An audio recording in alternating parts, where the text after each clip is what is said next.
Welcome back. We're going to do another part of Let's Play in History.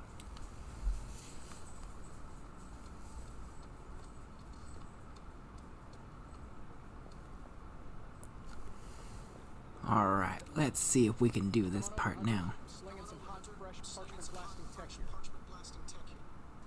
Is this it? Is this the thing that will destroy the parchment? You better believe it. That's the gamma accelerator. I think what's throwing me off too is a lot of these voice actors they just make the characters sound very strange, to put it that way. Created on the fly. Are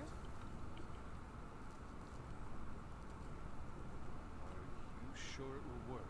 I'm sure you've got a million questions. Come to the war room and you can hear my full spiel. Trust me, you won't want to miss it. Oh, you are gonna love this.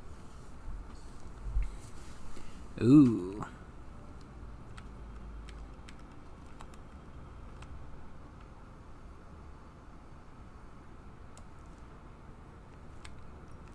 How's it going, boss? What am I going to get this time?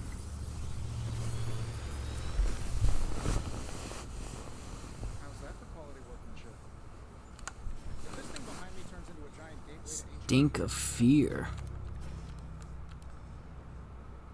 A Brooklyn handshake. don't forget to write.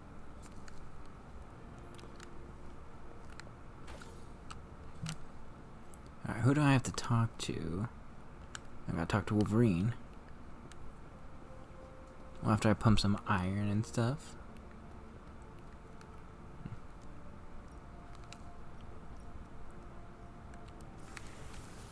I guess I could show you a couple of things.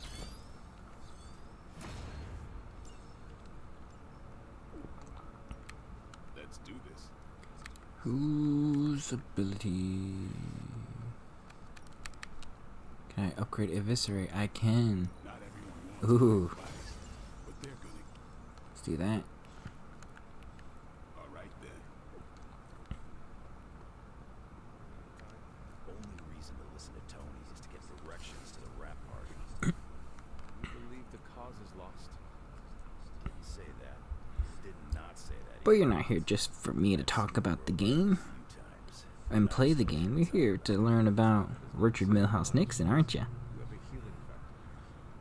We can't all be born as unlucky as me.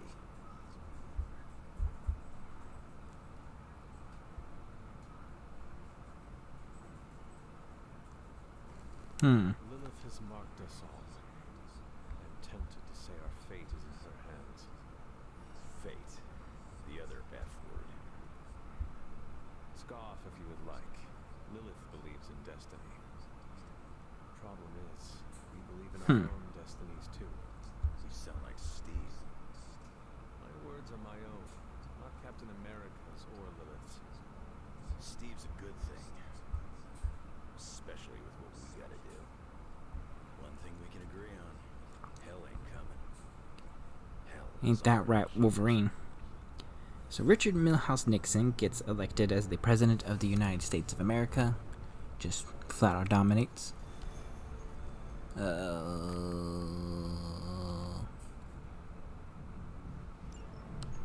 Let's do it. So he gets elected, and I would say most of his first term is largely devoted to just fixing a lot of the problems around around the world. Whether it's fixing certain Middle Eastern policies, Asian policies, you know, ending the war in Vietnam. I think Leonid Brezhnev was the premier of the Soviet Union at the time. Better relations with them. It's basically just like trying to calm the world down, because the 60s were a very tumultuous and chaotic time, not just for the United States, but for the world as well. Gamma energy has Gained back some trust with Latin America, because, you know, the Bay of Pigs invasion was literally like 5-6 years ago at this point.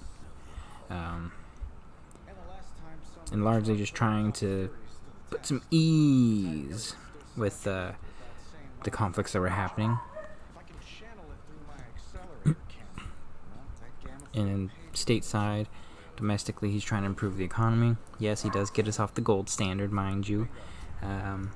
His his main goal was to just try and reduce inflation, which was starting to skyrocket out of control.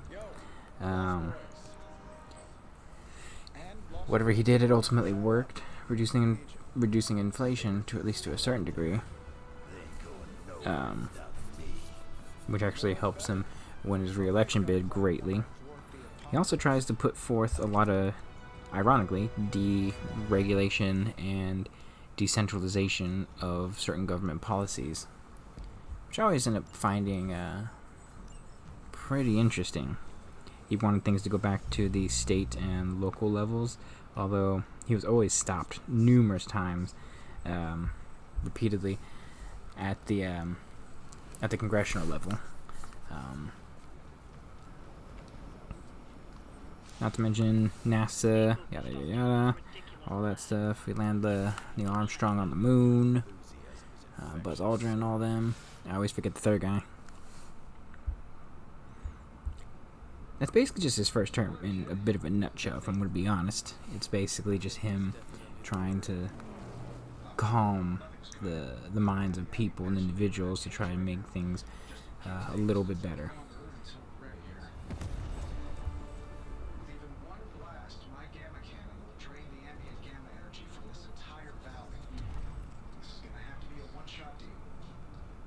Then don't miss. Got that part covered.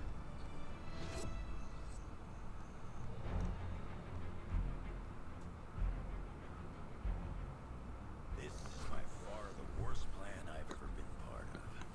I've done Nixon was always a paranoid person. His entire life, really. I think beginning in his terms in times in Congress, he was always a very paranoid person, but it only continued to get worse and worse and worse the higher up he got within, the political hierarchy. And then once he became vice president, it just only seemed to get worse and hit an escalation point. Once he ran for president, it seemed like it was taken away from him. And then obviously the gubernatorial race that he failed at in California. Honestly, Richard Nixon's just a very paranoid person. Understandably so.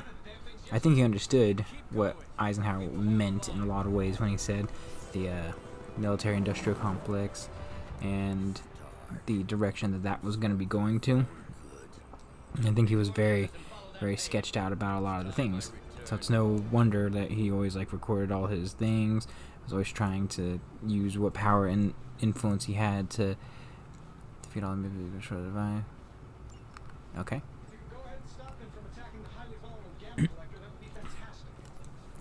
He had specifically and largely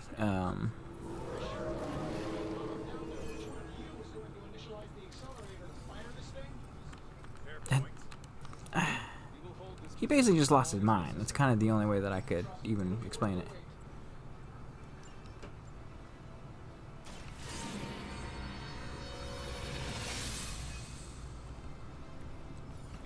He obviously runs for his re-election bid.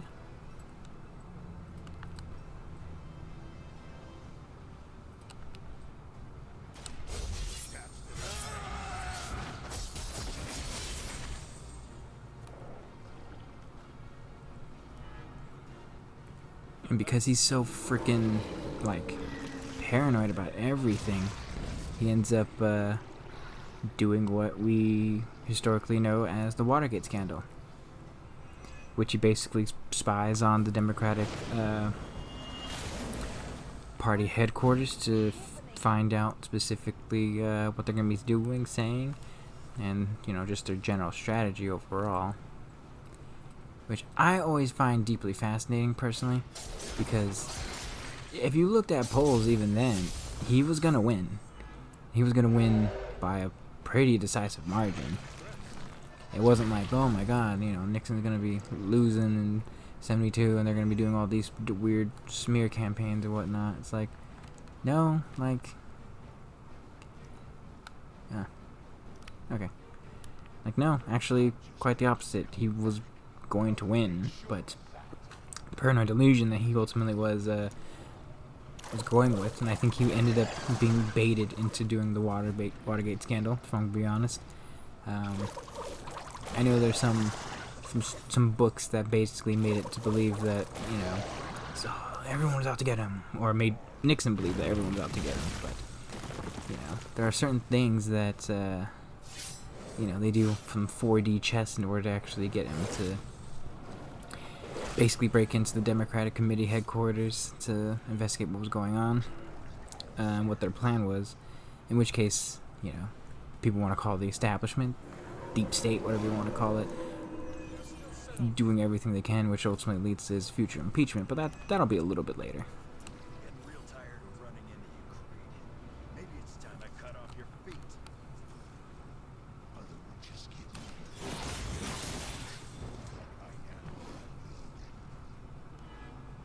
Tired of hearing about your mama, too. Yeah, attack me, boy. Isn't even damaged? Nope.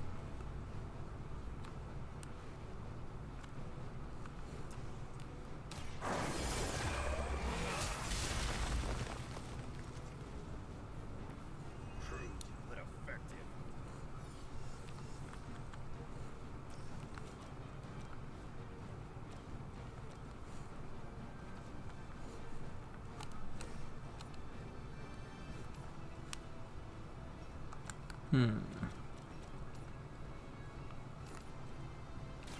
Yeah, let's do that.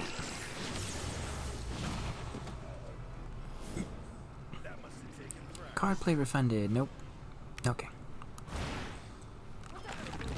Now, when I get to the 72 election, we'll talk about the whole great realignment and this whole party switch kind of thing, because I tend to believe that's just false, objectively. My reasoning, for the most part, is that if that were abundantly true, we would be seeing a lot of Republican senators, you know, House members, coming from the South. Ultimately, we actually don't see that pretty much until, I would say, the end of Barack Obama's first term, when the actual deep South, which people will constitute the racist part of, you know, the South, stopped voting Democrat for the most part.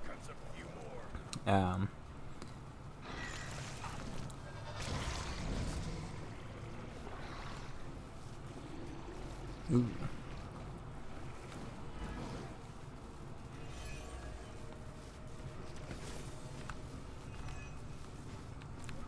Status up there, Stark. Just one more wave. That's it. Better not be dragging your feet. Freaking box. Drag their feet in the air. I'll explain later. Oh, I'm about to say, like, pretty sure that would work. I mean, there's other reasons too. I'll get to it when I get to that specific election.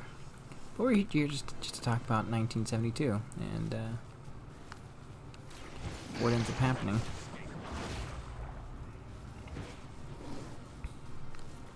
You were too weak for this fight. Shake this feeling. Because Democrats are completely in disarray at this point. Nixon, the economy's doing good, so they're doing everything they can in order to try to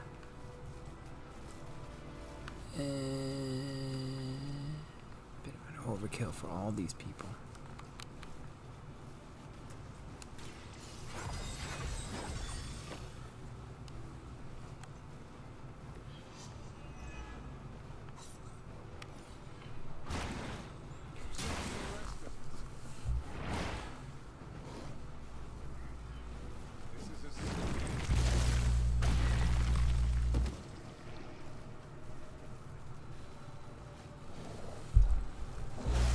Oof.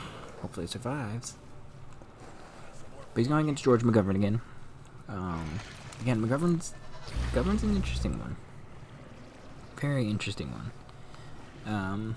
But Nixon's just too powerful, too prominent, and Democrats really don't have much of a platform in relative comparison. Nixon ends up winning quite literally just about every single state. Outside of a district in Virginia. No. Let's do that. Kill you. Kill you. kill you. There we go. And I think Massachusetts, but he wins by one of the largest electoral victories, 60% of the popular vote. I mean, and then Watergate obviously gets found out. Mr. Deep Throat, yada yada. Who turned out to be an FBI agent, by the way. Just pointing out. It's kind of insane.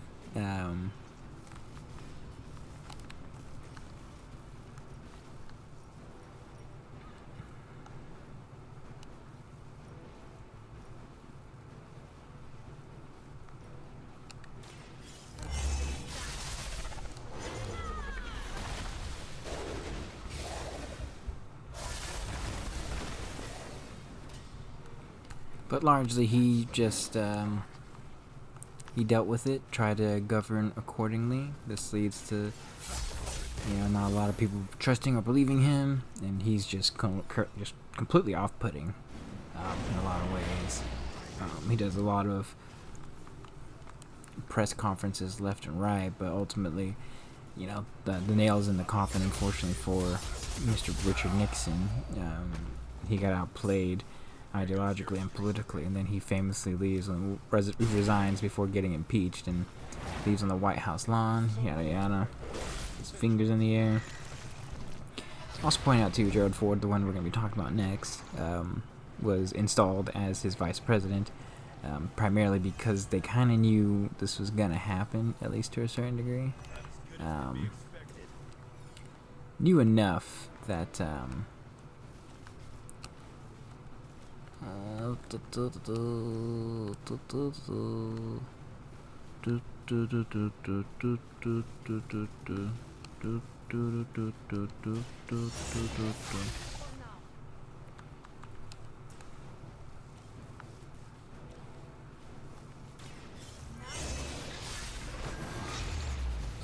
I just have to beat them all.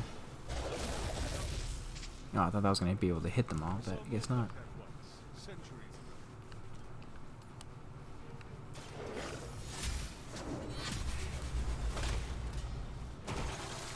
Gerald Ford's an interesting individual, and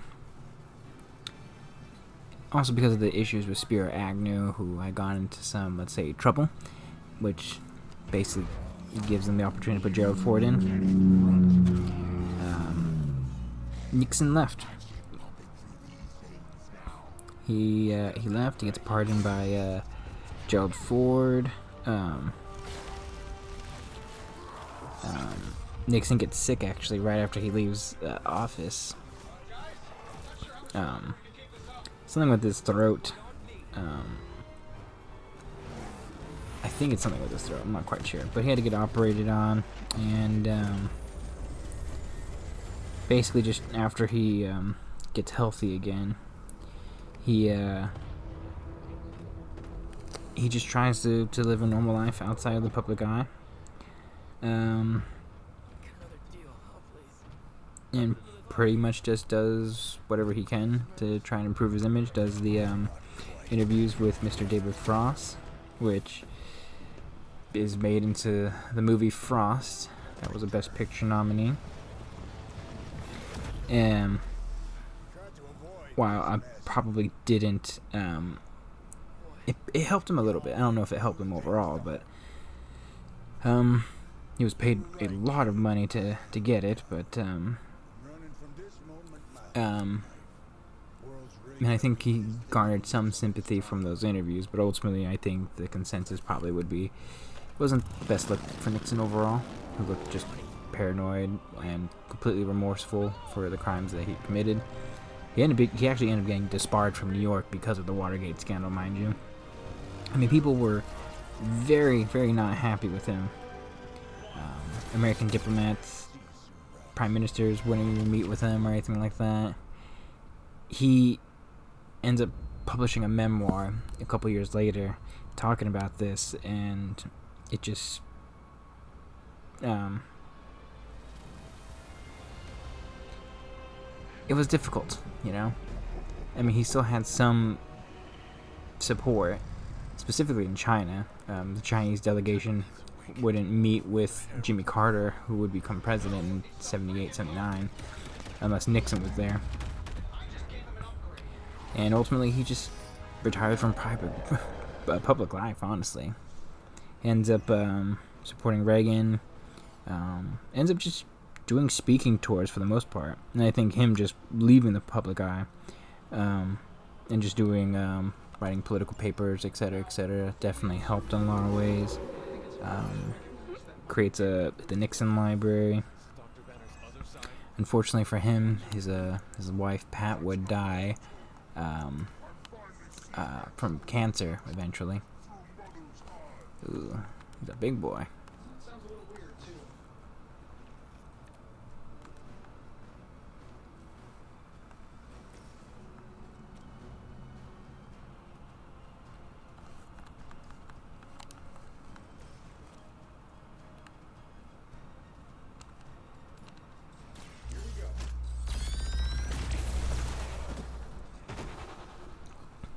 I think I said it before. There's an interview that he does, or not an interview, but he does like a speaking engagement, and it's pretty interesting.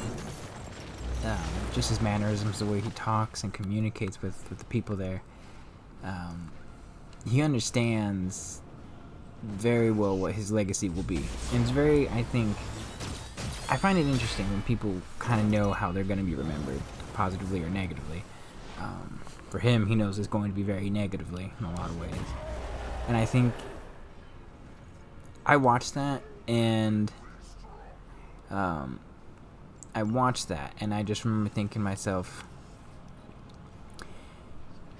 I've seen him talk before. I've seen a lot of his press conferences, his interviews.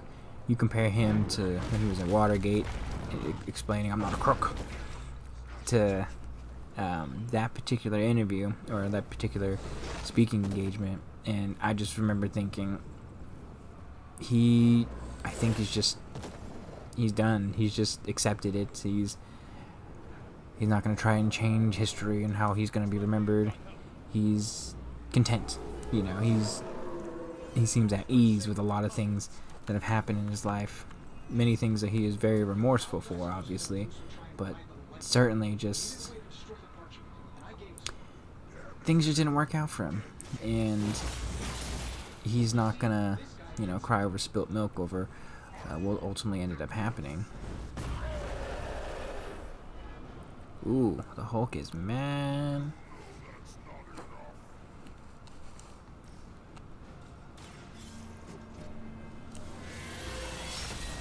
I think that particular interview was around 1989. It was sometime around, never mind. It was sometime around Reagan's term as president. I just remember that.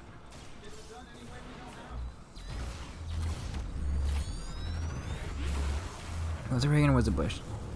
I believe it was around Reagan's presidency, though, in his later years. And, ends up I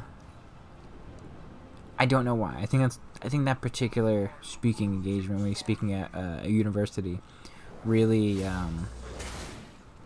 changed my view on him in a lot of ways. Like, actually remorseful.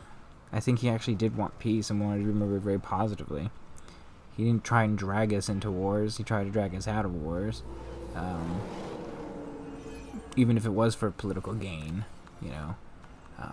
I think he really did try to do his due diligence, and ultimately just kind of got screwed over, ultimately. I think I liked it better when Big Bird only used single syllables. Nixon, his wife passes away in 1993. Yeah, why not?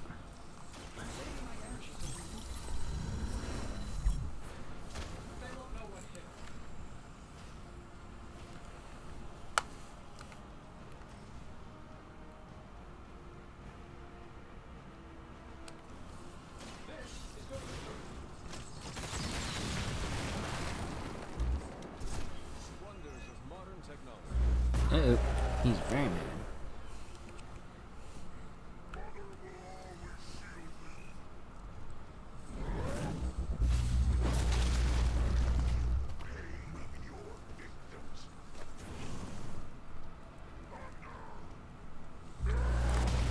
But Nixon, he's living in like the East Coast at this point, 1994, but he ends up having a stroke. Excuse me. A blood clot that ends up causing a stroke.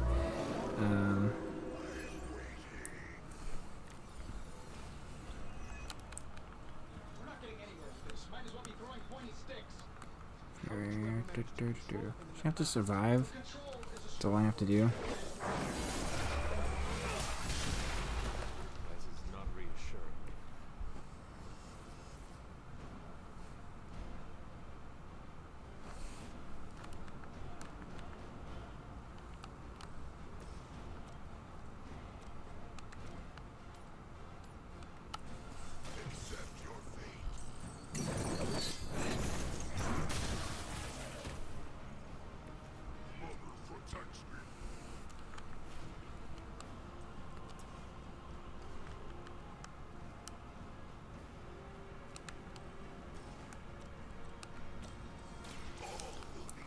But he specifically suffers what clinically is called an ischemic. I can't pronounce it. An ischemic stroke. It's when there's a blood clot in the brain specifically, and or blood supply to the brain is greatly reduced. I think a lot of people believed he had a heart attack actually, but this could create swelling, and then ultimately ends up dying because of this, and in 1994, lived to be 81 years old. And I will just say this: I don't like Nixon. I understand Nixon very, very well, I think.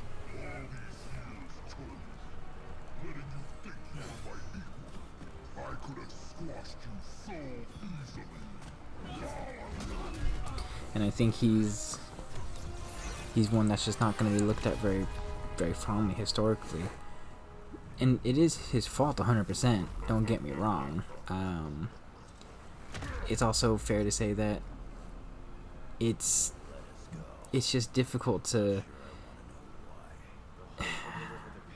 I have sympathy for him. I'll just put it that way. I have a lot more sympathy for him than I do a lot of presidents and a lot of individuals. And it's just because I just think a lot of people screwed him over. I think he was made this way because of his upbringing, his life. And I think... and I guess I tend to side with people that tend to be more antagonistic to, more deep state or individuals that are aligned with federal government policies, even though he himself used the federal government to do and get what he wanted ultimately. In some ways it's not his fault, in a lot of ways it is his fault. It's a complicated relationship, I think, with Nixon. Because I also don't think he's a bad man. I think he's just... Magic took out Sabretooth. Now I don't feel like smoking it. Knew one day he'd cut off more than he could chew. I just thought Creed's record... Oh, Sabretooth's dead? What? Magic is too young to have this on her shoulders. Agree. Can't tell Magic what to do. He is one where I'm very curious to see how he would have done in quite literally any other era of American history. Positive or negative, I don't know how that's going to turn out for him and how he's going to be looked at historically if he was in a different era. But I think he would have done things very differently. I think had he been more, Liana's growing on me. let's say, I guess I gotta make sure she doesn't end up like me.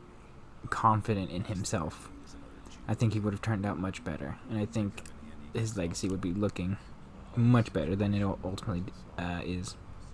I've survived a few But Nixon, one I do have some sympathy for, at least in comparison to his predecessor, LBJ. I got the feeling that Banner was holding He's one that I actually do think really just wanted to do better, but got screwed over and ultimately just Banner may prove an ally to was a paranoid individual. Didn't really, yeah. turning puke. Banner was smart. He succumbed to his own weaknesses. Controls Hulk's weakness.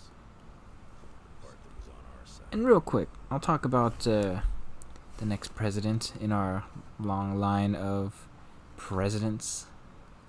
Talk about Mr. Gerald Ford.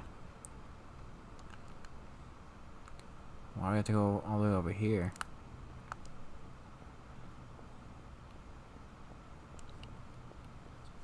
Hunter, are you any good at writing eulogies? Compliment you, Peter. There is a wholesomeness to you that is admirable. I mean, it's not like Robbie's gonna let you write a eulogy. For those of you who don't know, Gerald Ford is a Seems like very interesting man, very interesting individual.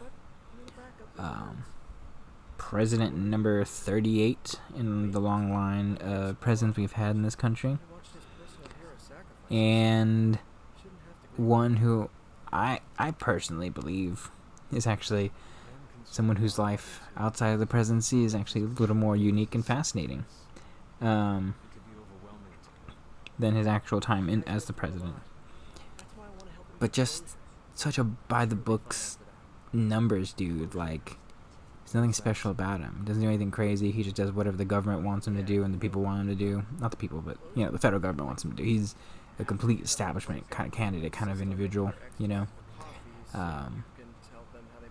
If, like, Joe Biden were younger and not senile, he'd basically just be Gerald Ford for Republicans. And he's one that the more I look at, the more I read about, the more I tend to not like him as an individual and as a person. Not to say he's a terrible man, but definitely one who's, I think, not looked on very fondly for numerous different reasons, but ultimately, you know, he's just a guy. And he's just a guy who just seems to be everywhere, you know? Johnny Blaze endangered all of us with his treachery. He deserves nothing except to be forgotten. Now, Mr. Gerald Ford was born in Omaha, Nebraska in 1913. He was the only child, by the way, of his family, which is very rare, I think. His dad, like, worked with sheep, like a sheep farm going on. But his family did have political connections through their through his paternal and maternal grandparents. He was born in Nebraska, but ultimately would move to Michigan because his parents had actually divorced, and his mom moved to Michigan.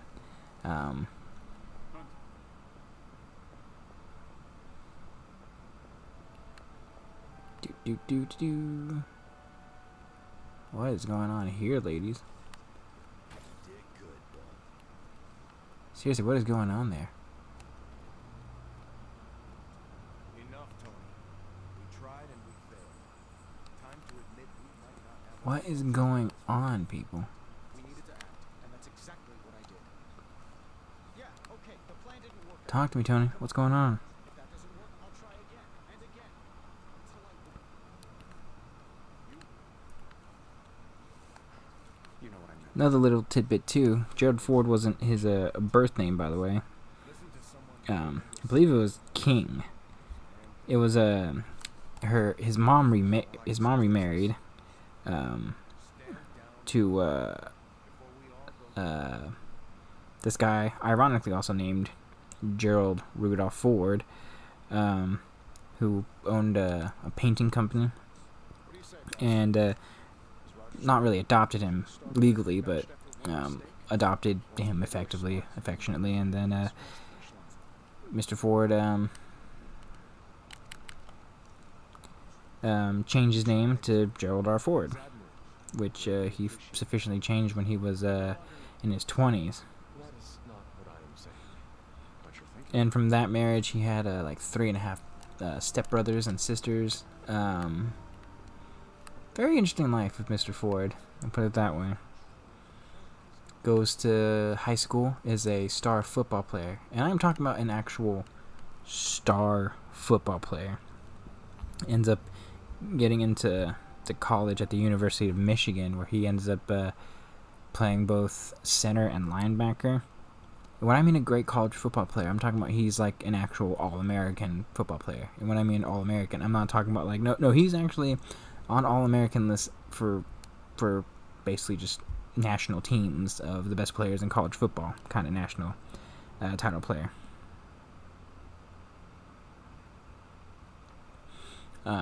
They would lose to Minnesota a lot. For those of you who don't know about college football, Minnesota technically has like the most national championships, which might surprise a lot of people.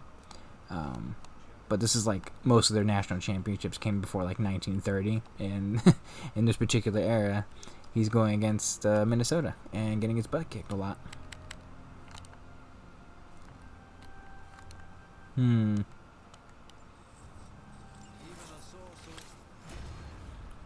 Yes, indeed, Rooney.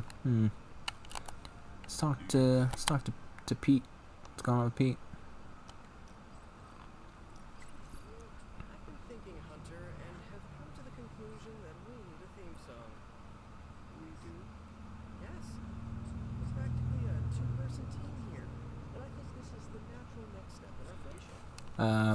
Also Favorite genre? immensely pro civil rights. I'll put it that way.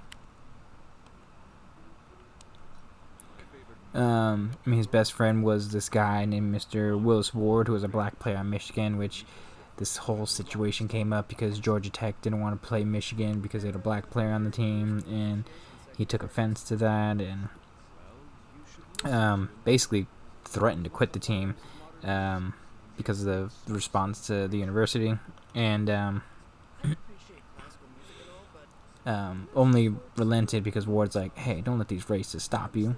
You know, you're gonna be another All-American this year. So he ends up playing in the game. Ends up being a part of the All-Star College Football game, which at that time was played at Ford Field in Chicago.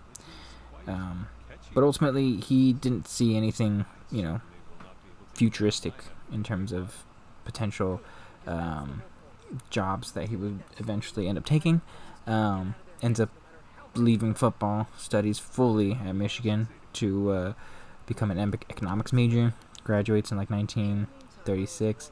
And keep in mind, he's getting offers to play for like the Detroit Lions, Green Bay Packers, the Bears.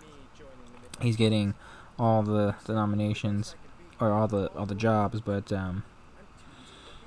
ends up actually coaching because he wants to get a law degree. Ends up going to Yale University while coaching their football team. And he boxes too. This guy's like, he's a strong man. I'll put it that way.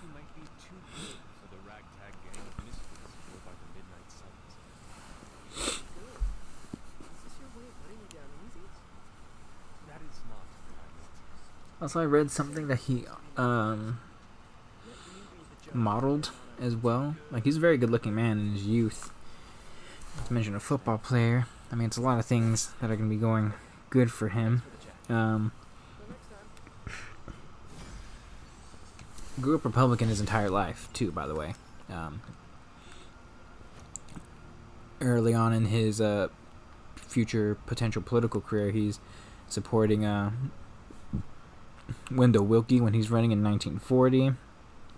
Gets admitted to the Michigan bar.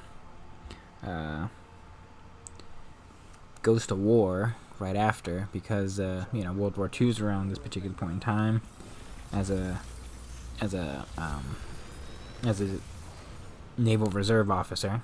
Sometimes I can impress myself.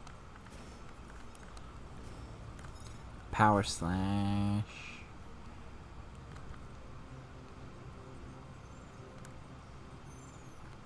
Interesting. I like that. It's very powerful. Time to work.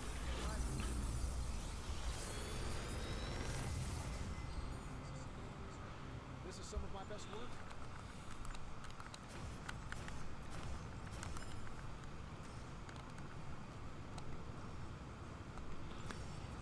Doesn't really see specifically a lot of combat. He does end up getting shot at while overseas. Once that ship's unfit, he gets stationed back home. What the? Hey, can I ask a Invite Tony Stark to a haven. Can't talk Tony wants to hang? Ooh, snap. Okay.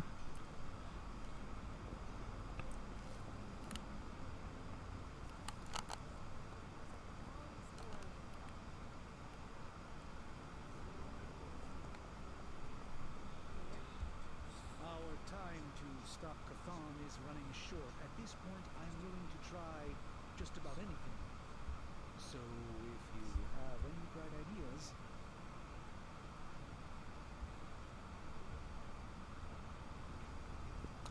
When he comes home, he meets this lady named Elizabeth Bloomer, who he ends up marrying, who will become the wife, first lady. She had actually been married before, I will fight him wherever I see him. and these books tell me I'll put it this way: their relationship was very tumultuous. But what else? Um, Surely there is some bit of knowledge we can use. What other and I think it was for numerous different reasons. all might be Um, going on about this. So, tell me specifically what you are curious about. how would I put it? From my understanding, I don't know if it's true or not. I still really can't really confirm it, but some believe it was. This is just tabloid speculation, but she was like an actual stripper in her youth. So a lot of people saw that as a negative on her and his political ambitions. And at this point, in 1948, he's thinking about running for Congress, wants to be a politician, and it's not looking good for him that he's marrying a stripper. And I just think there was some animosity and jealousy in their relationship overall. And I don't think they had a particularly good marriage from everything that I read. Nothing lasts forever. It wasn't terrible, don't get me wrong. But I would probably argue it's on the latter half of the positive or the relationships between presidents and their first ladies. Fair or not, but yeah, they ended up having like 4 kids. They become a pretty good family outside of that, though. But their marriage in particular wasn't like, oh my god, you know, what's going on here? I know what it's like to feel guilty. Is Nico somewhere else? My uncle, man. It's my fault he died.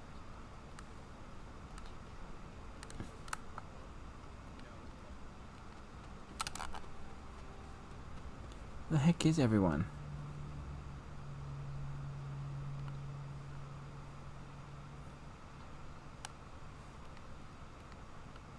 So I'm supposed to just keep talking to Doctor Strange.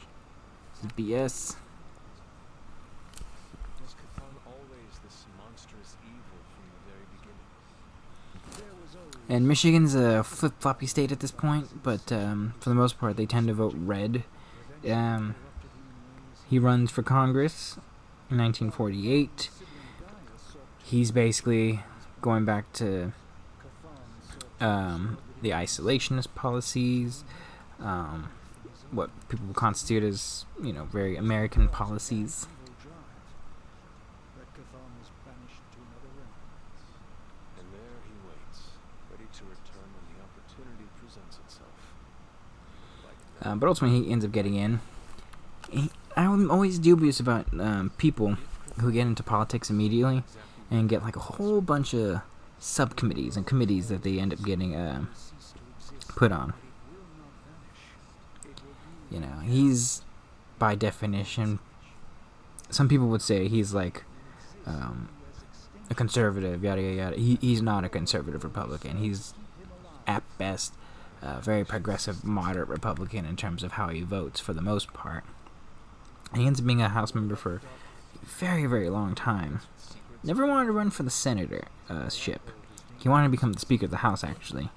And really, he just wanted to have that specific power, which it is a very powerful position, in fairness, you know. But it's also difficult for him to do so because Democrats really controlled Congress at the time, which, historically speaking, gotta let you guys know, if you want to know why the country is the way it is, Democrats had like the control of the House and the Senate for a very, very long time.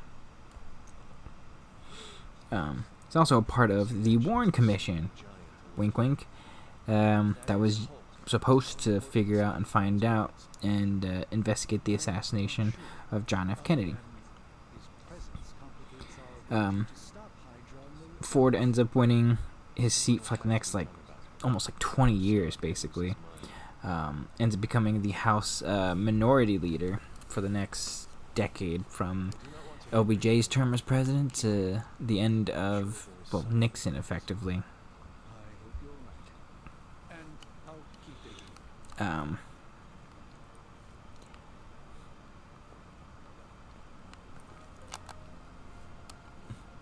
Now I could probably talk to Wanda.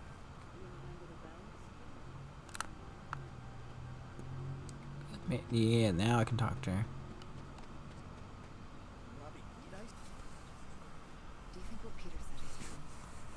That Agatha forgives me for what I did? Forgive yourself, girl. The only person you need to forgive is yourself.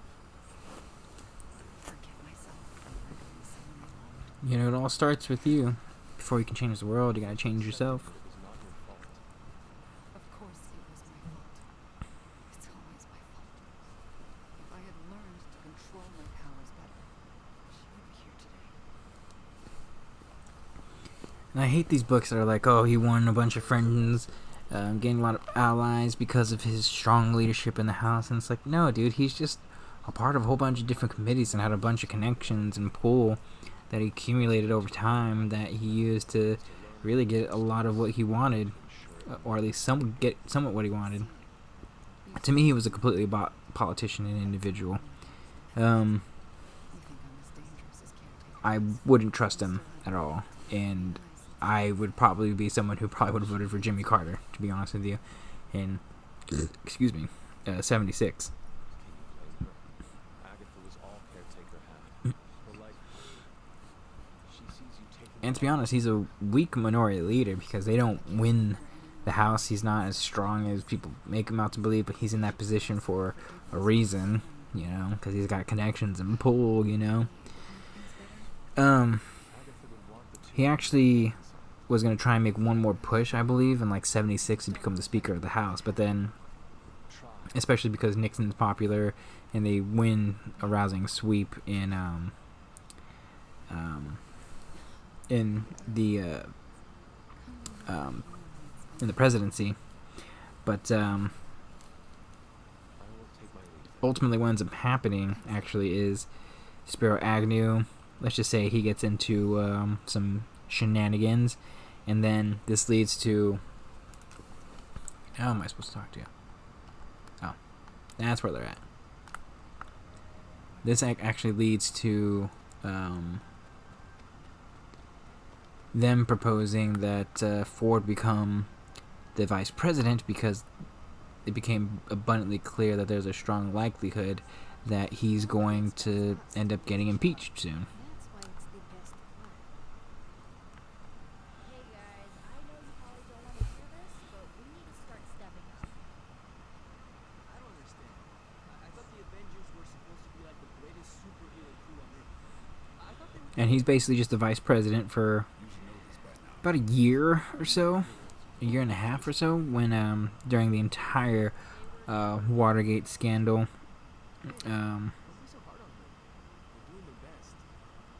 You don't get an A for effort. And you know, things are happening.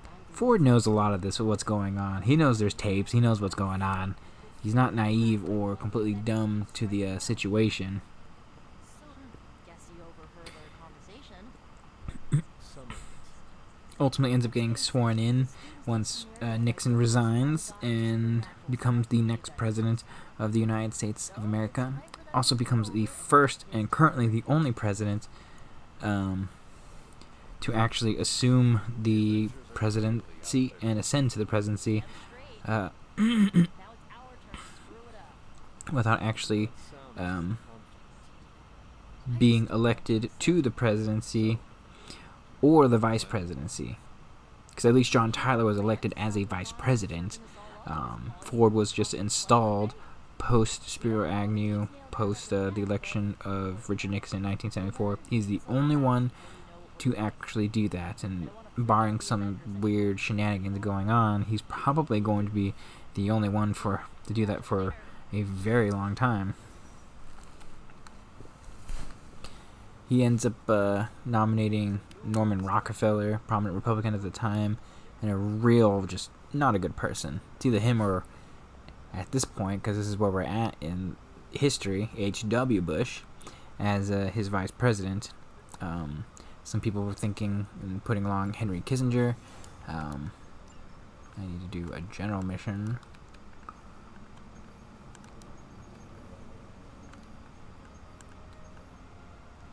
Sure. Let's get an artifact in here, increase that stuff. God, everyone needs to be leveled up, man.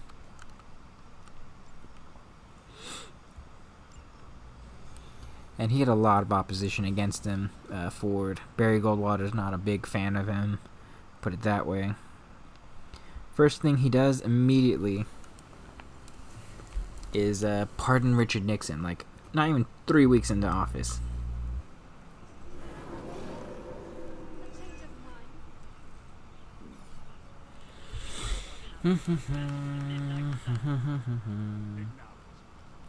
Defeat all enemies.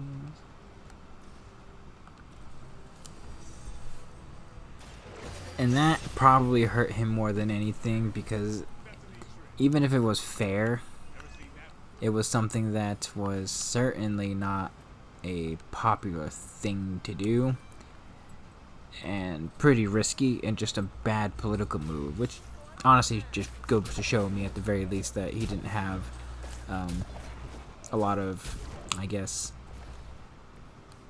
smart political wherewithal, I guess. Wasn't a smart thing to do, I'll just put it that way. That being said, it also probably was something maybe like Nixon got a deal to, he would actually resign from the White House, let Ford take over, and then would eventually and effectively just let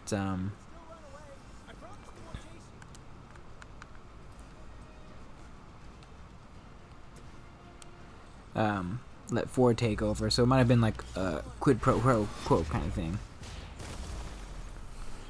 It was your time.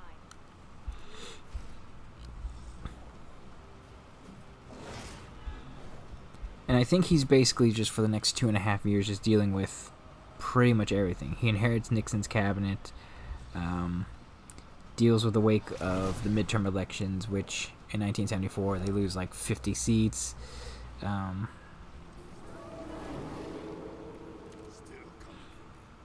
And he's dealing with all the fallout of a bunch of problems. People are dissatisfied. People are not happy. The economy's starting to get a little bit shaky now, and this is in part because the war is over. People aren't working. There's a bunch of draft dodgers who are going to get pardoned by him, which they should. I don't think anyone should be forced to fight in a war that they didn't agree to. Tries to do a whole bunch of different things, and in fact makes the economy a little bit more difficult and problematic, trying to use the federal government to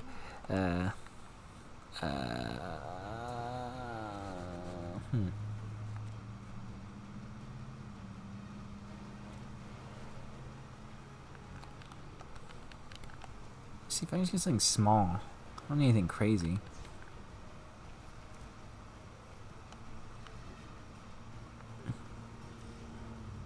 Whatever. But ends up ballooning the federal budget. And when I mean inflation's bad, it's like well in the double digits at this point, and undeniably so. Unlike today. They just kept spending. And this is in part because I think with him as president, there was a lot of bureaucracy that was going to be in, and people just taking advantage, the federal government trying to do a whole bunch of different things. Congress themselves tries to take advantage, and they're like, okay, we need to reduce taxes, otherwise it's just not going to be a good situation for anybody whatsoever. And again, this is also, I think, where Is this where Roe v. Wade happens? I don't think it happens specifically during his term as president. I think it happens during Nixon's term, but it becomes a real big issue at this point. I believe he's the president who's there when the G7 summit, first ever G7 summit ever happens. Which they started doing a whole bunch of different things, which it's historically known. They were trying to do population control, yada yada. Again, there's just little things I don't like about this guy. That he's advocating for and pushing for. NATO's getting a little bit finicky, especially and specifically in the Middle East, which would then lead to the eventual stuff with the Soviet Union, in which they would have their troubles in the Middle East, their own war. I forgot which war it was. It might have been against Afghanistan, I'm not quite sure. He's also basically trying to finish a bunch of the peace conference stuff with Vietnam that's happening. Especially because the Vietnam War had ended, but the North Vietnamese take over, the Khmer Rouge do their thing, and he wanted to do something about it, but had zero power to do anything about it, mind you. Because he's like a puppet president, and, you know, Vietnam has completely fallen at this point.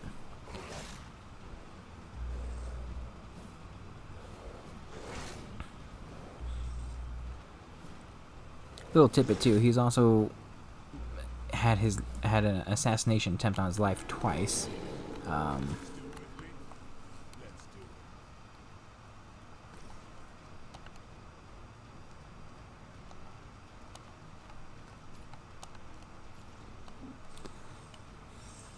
Both times I think in 1975, I believe.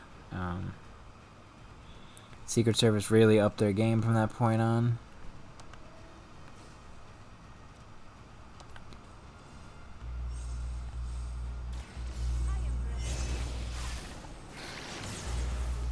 Boom, boom.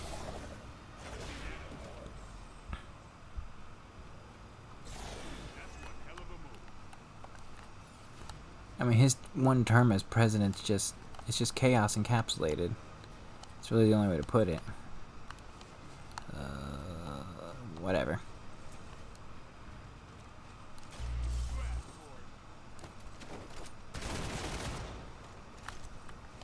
Whatever works for you.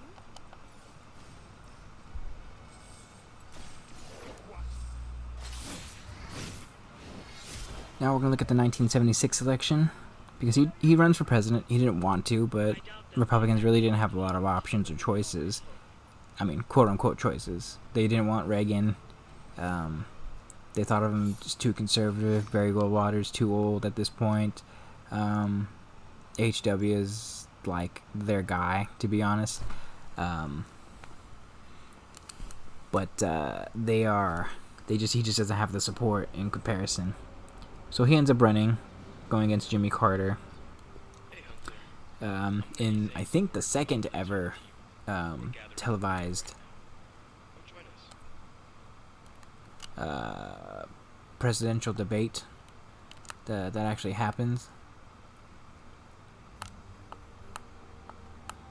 And he and Carter just go at it with each other. It's pretty intense and interesting.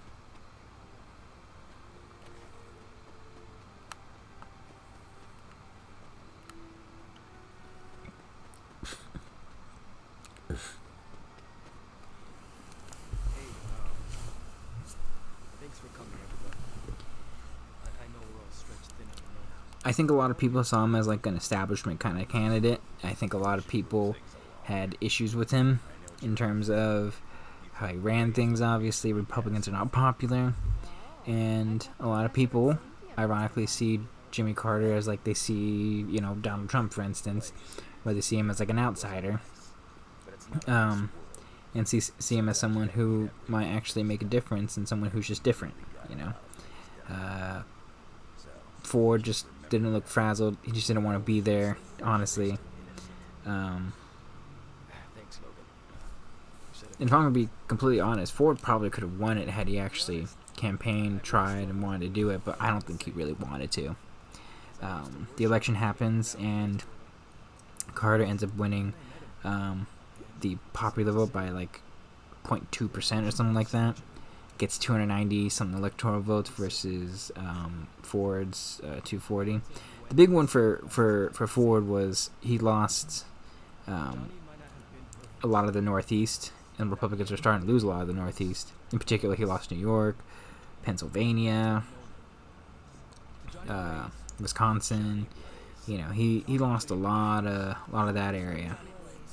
You know, he basically split what is like the Rust Belt states. Which, if he just wins like one or two of them, then we're talking about a completely different election and Ford getting a second term. Can I invite him to a haven? Or do I have to wait?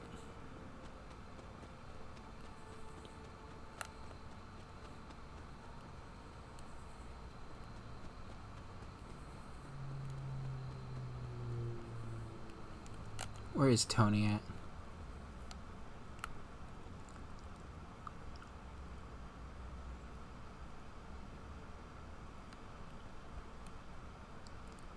Yep, Tony's down there. I just want to see if I can invite him. Let's hang out with my boy.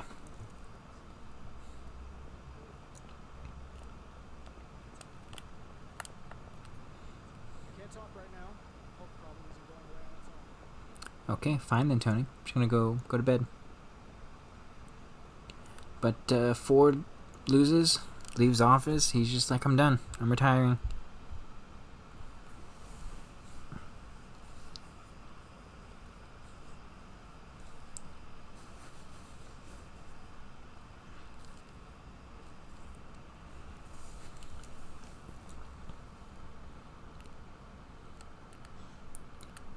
Can I do the stuff? I'll do the. I'll see if I can hang out with Tony and do all the stuff first before I call it quits on this part.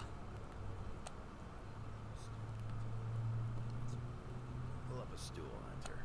Never too early to get So he leaves office, invests in oil company, quote unquote, but he basically just, you know, profits off of being president.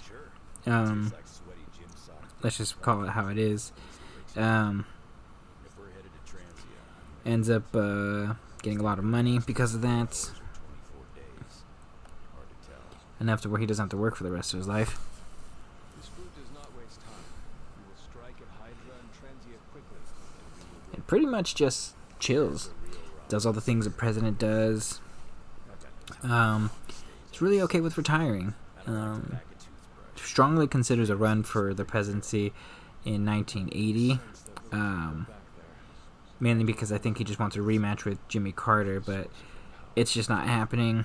He's just not popular enough. And Reagan ultimately ends up getting the steam in order to actually get to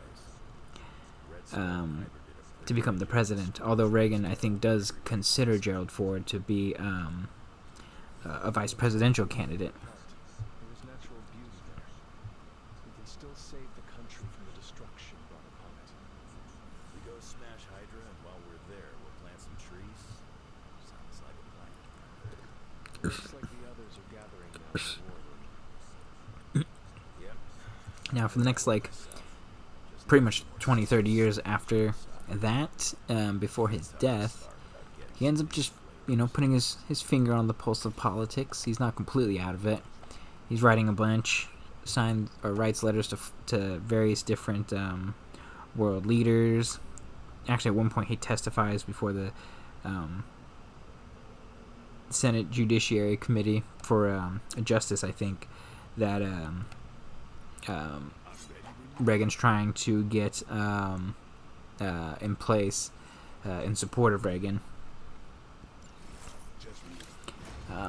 Writes a book, Humor and the Presidency, just random political anecdotes that he thought were funny. I've never read it, but I'm sure it's fun and fine. He's basically just a part of everything. Becomes good friends with Bob Hope at this point in time. Bob Hope, by the way, lives to be like 100 years old. It's crazy. Ford's not too far off either. He ends up living to be 93. But he's keeping his pulse on the thing. Does all the state dinners with Clinton when he gets into office. He lives a very, very, very long life, you know. And you know, be fair to him, he's one of the first Republicans in the early 2000s that's like, no, I think gays and lesbians should, you know, get married. Should be okay. He's very interesting, Mr. Ford. Ends up having a couple of final interviews in 2004 where he thought a lot of the stuff that's happening in the Middle East with the war on terror, he's very antagonistic and against it and calling it a big mistake. Ends up, unfortunately, in 2006, ends up passing away, basically with heart problems. Ends up trying to have an angioplasty, because they had tried to put a pacemaker in him, I believe. That only works for so long, and then he ends up passing away sometime in